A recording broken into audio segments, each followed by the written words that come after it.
How are you doing today? I'm alright. You know, same old. Well, there's a few things. Well, yeah, that's fine. Yeah, I know I should talk about it, but okay. It's just, you know, sometimes you don't want to talk about these things, but okay.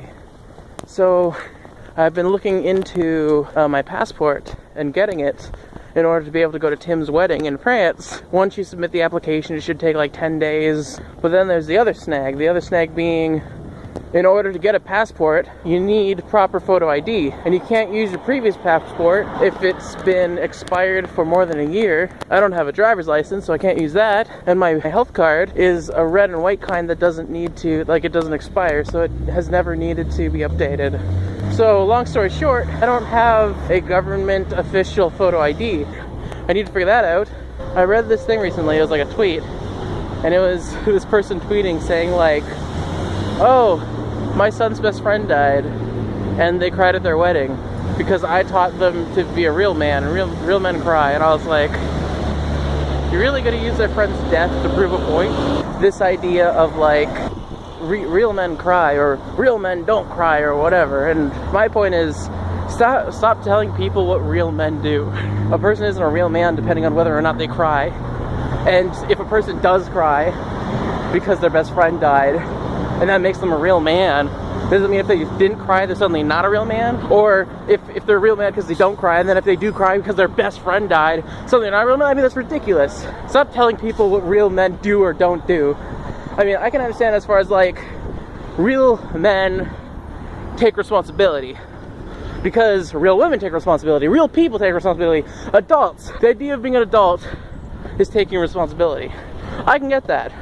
But the minute you start trying to narrow it down to real men are people who do this, or real women are people who do that, you're essentially saying like, this is my idea of what I want from a person, and if you don't do that, you're not the real definition of what makes a good person. I mean, come on.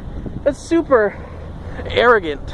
Or there'll be like conflicting things like, real men always are there for their women, but then other ones like, real men give their women space. I mean, it's just preferences at that point. Why you gotta put, it's a real blank in front of it? Here, you use women's products to be a real woman.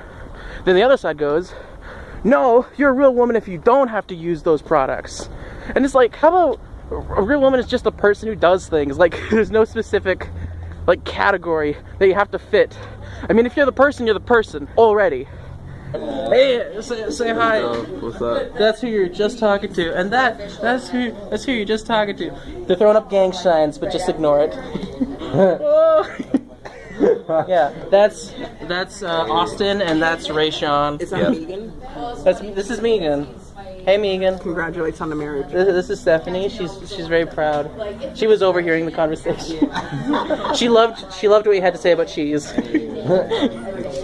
It's all about the cheese. It's all about the cheese. Rayshawn's great. Everyone loves Rayshawn. You know what I'm saying? Everyone loves Rayshawn. Yo, fool yourself. Yo. I think this is gonna lead somewhere.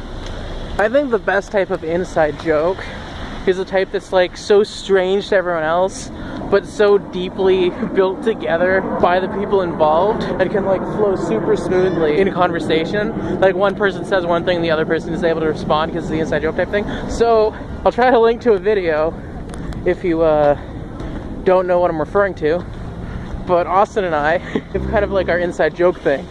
So today I went up to Austin and I wanted to like know if he was sticking around for sound class because our one class ended super early, and so some people didn't want to stick around the entire time. So I asked him and I was like, yo, I'm 4 years old.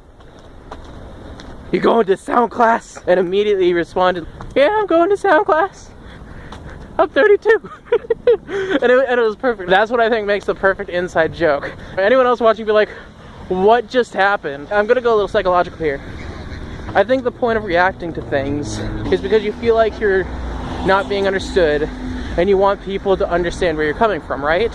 So for example, when someone gets upset and yells at someone else, it's because they want the person to understand how they feel and they want to solve the problem. The problem with that is yelling isn't going to solve the problem. Like, sure, at that point they'll be like, oh, she's upset, and that's what you wanted, or oh, he's upset, or oh, he's sad, or whatever. You know, the point is people will understand how you're feeling about it, but by you reacting, you're not actually going to work to solve that problem. And so it's kind of useless to me. I think the proper way to do it isn't to react to things and get upset or cry.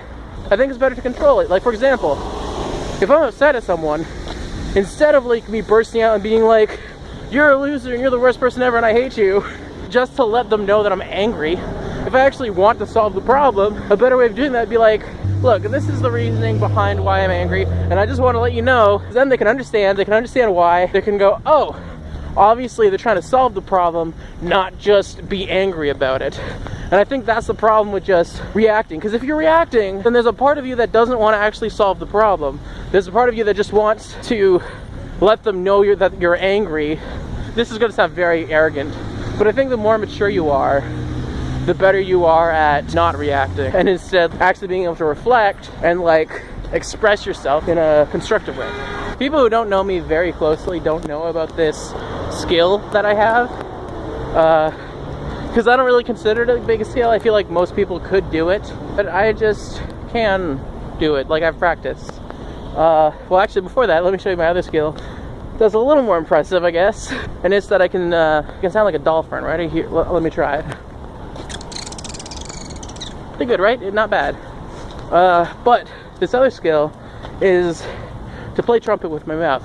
Now, yes, usually you play trumpet with your mouth, but I mean just my mouth. So, for example, well, let me just say that, like, in class, my friend Austin, who I have like the inside joke with, he was kind of like doo boo doo doo ba doo boo doo doo, and I joined in, being like, you know, that type of thing. We were jamming. It was fantastic. We're gonna create the weirdest a cappella group you've ever seen. Yeah, so we were like just doing like this little jam thing. We do it a lot. Austin and I get into doing strange things. You saw him. He was here. Maybe I'll have put up some of the video with him in it. Anyways, yeah, we get into strange things at times. It's like we'll be standing in front of each other, and one of us will start like moving our arms as if we're orchestrating a composition, and then the other one will join, and it will be like matching perfectly. It's beautiful. Cars, they get you with the gas. They don't get you with the phones. They get you with the plans. It's not about selling things and making money. It isn't about the quality of the item. It's about limiting it. That was I get like things in my head sometimes, so I'm like, oh, that's interesting.